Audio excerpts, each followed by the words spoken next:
Okay, this is one point. But to see today, new and explored territories. This is interesting, to go to beyond beauty. If we want to build new worlds, we have to go beyond anything new. So, beyond beauty is necessary. What's about digital imaginary? I like very much the quotation from Peter Sloterdijk, which is a contemporary German philosopher, which is fighting against Heidegger's theory. It's very interesting that a German can fight against Heidegger, which is the father, but Heidegger provides to us a very scared environment, and Sloterdijk's vision are more light, it's interesting for me. The soul expands, it becomes the very eye and contemplation of the world. Hold it right there, you beautiful thing. This is a very interesting idea. And Kevin Powell says, we begin with an essential knowledge. Every person literally imagines his world. But it depends on when can we figure out, this imagination, this idea, this first idea. So for me, this is two, very quick ideas, in a unique way, mainly because of the influence they hold over artistic practice. Technologies and digital processes of audiovisual and communicative information have played a large role in the renewal of the collective imagination of today. This has taken place through the construction of new and fabulous iconographies based on the simulative potential of technological processes and in the formal specificity of pixel landscapes in binary electronic images, to clearly oppose lines which are also retroalimentary. Thanks to this, electronic artists have been able to work in a multitude of creative directions, building digital imaginary that works toward the formalization, using Heidegger's concept of poiesis, of thought, visions, dreams and fantasies regarding artifice and inhabitants of this newly budding culture, which now reclaims a fundamental role in the consolidation for the inhabitability of this new world which we have blessed ourselves with. I like this quotation from Paul Valéry. It's in the 1920, more or less. In 1920, he wondered, in all arts, there is a physical element which cannot be treated as it once was, which cannot avoid the energy of modern knowledge and strength. Neither material, nor space, nor time are, nor have they been, for the past 20 years, what they have always been. It is necessary to count on such grand novelties, transforming all techniques of the arts and operating inventively, perhaps even marvelous, modifying the self-same notion of art. Also, it's interesting for me how architects are becoming, imagining the electronic space of communication. They are trying to make architecture inside this digital space. And you have to take care about the meanings, the completely different meanings between place and space. Okay? Space is something given, space is before any experience, but place is something that becomes, alive, because it has the experience of a human being onto that. That's why we can work architecturally, we can do architecture in the place, in the electronic place, but not in the electronic space. There is not any electronic space because, it's a completely different idea. So what we are working for if we are doing digital architecture? Of course we are working for virtual communities. So we must redefine what means living inside the electronic space, because of course there is life inside the electronic space. We have been reproduced all our real world into the digital world. And electronic communities are living, essentially repeating, doing whatever they have been doing outside space, the real space.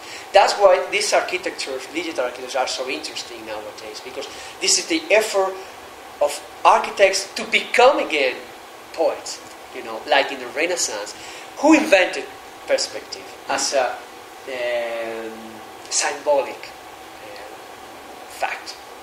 Architects, they were, Bernardeschi and Michelangelo were responsible for this construction, this new built world. Okay, so now these architects are trying to do exactly the same, try to work on the electronic space of communication and try to develop a performance made by these three French artists. For me, was a great discovery. Say hey, that's right. If we want to imagine new worlds, this is a very simple idea. This is the idea of the beginning of a life.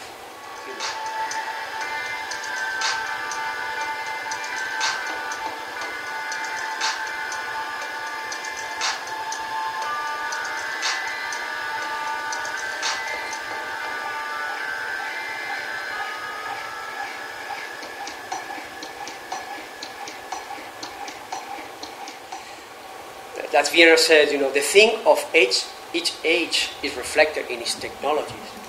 But also, from now on, the fundamental elements of these new technologies will never again be the ability of a hand, but rather the exact measure of material wounded by light. This is the new conditions. Okay, this is the new way of working for artists, at least. No? So we have new cultural conditions and new parameters. Mass media society have to take care, between the relationship opulent gaze and the ethic of mindful gaze. This is very interesting idea. I was trying to be close to new philosophers saying things like, since the 60s in the past century, the world of images and signs has been growing out of proportion, threatening to invade everything. It seems that the depiction has turned into reality and the map into landscape, as Jorge Luis Borges once feared. The individual sees from an erotic point of view through a window to an image that, because of its coloring and mobility, seems more real than the individual himself. Isn't there a way to moderate with ethic and aesthetics that opulent gaze, that skills everything, that allows us no other reality other than its our bombastic visions? So the ethic of the mindful gaze is so important, and it's maybe the next step, because we must take care about, how images have been, filling all our environment, just taking no sense. It's like a pornography. Image nowadays is living in a kind of pornography situation, which is, okay, you can get it, you can get it as much as you want, you can get it as easy as you want, but what's the connection with the ethic, and this is something important that I want to put in the table, because sometimes, digital artists or new artists or electronic artists are so happy working with tools, just developing things, saying, hey, here's the image, it's so easy to work with images, come on, go and use it. For what? What's the balance? We need some balance, and that's for me a very important idea.